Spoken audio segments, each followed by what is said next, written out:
Welcome to our channel. నేను మీ master Durga Prasad. వైసీపీలో రెడ్ల అలజడి ఏం జరుగుతోందో జగన్కు అర్థమవుతోందా?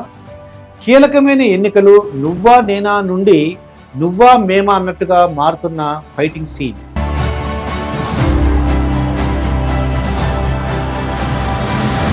ఇలాంటి కీలక సమయంలో ఏ వర్గం అంది వచ్చినా మహాప్రసాదం, ఏ నేత కలిసి వచ్చినా మహాప్రసాదం. ఈ విషయంలో చంద్రబాబు అనుసరిస్తున్న వ్యూహం ఎన్నికలకు ఎంతగా సంసిద్ధులవుతున్నారనేది స్పష్టం చేస్తోంది.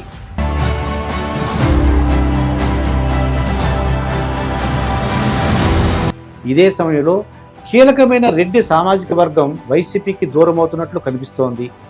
కొంత వినేందుకు ఇబ్బందిగా ఉన్న వాస్తవం ఇదేనని వైసీపీలో కొందరు రెడ్డి నాయకులు వ్యాఖ్యానిస్తున్నారు.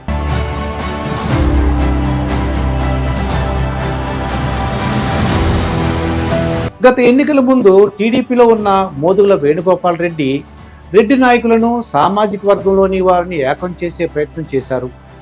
రెడ్డి పాలకుడు రావాలని కోరుకున్నారు.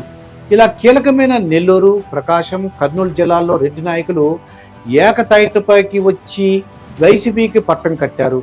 కానీ ఇప్పుడు వీరిలో ఏ ఒక్కరూ ప్రశాంతంగా లేకపోవడం గమనార్హం.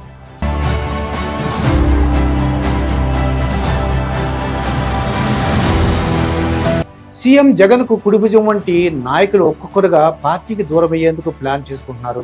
ఇప్పటికే ఆల రామకృష్ణారెడ్డి పార్టీకి రామ్ చెప్పారు. ఇక రాజ్యసభ సభ్యుడు వేమిరెడ్డి ప్రభాకర్ రెడ్డి రేపో మాపో పార్టీ మారేందుకు రెడీ అవుతున్నారు. పైకి లేదని అంటున్న నెల్లూరు ఎంపీ ఆదాల ప్రభాకర్ రెడ్డి కూడా ఇదే దారిలో ఉన్నారు.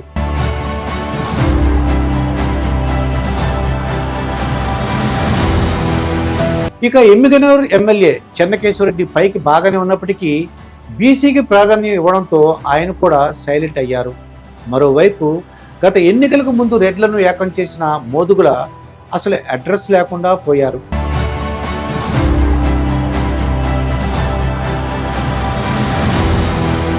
ఈ పరిణామాలు ఇలా ఉంటే ఎక్కడా కూడా సీఎం జగన్ రెడ్డి సామాజిక వర్గం పేరు కూడా ఎత్తడం లేదు.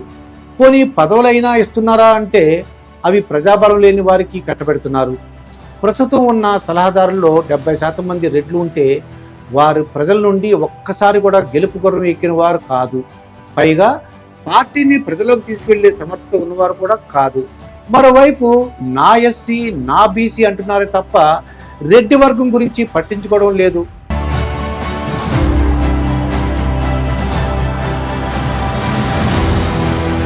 ఈ పరిణామాలతో రెడ్డి వర్గం అంతర్మదనంలో పడింది.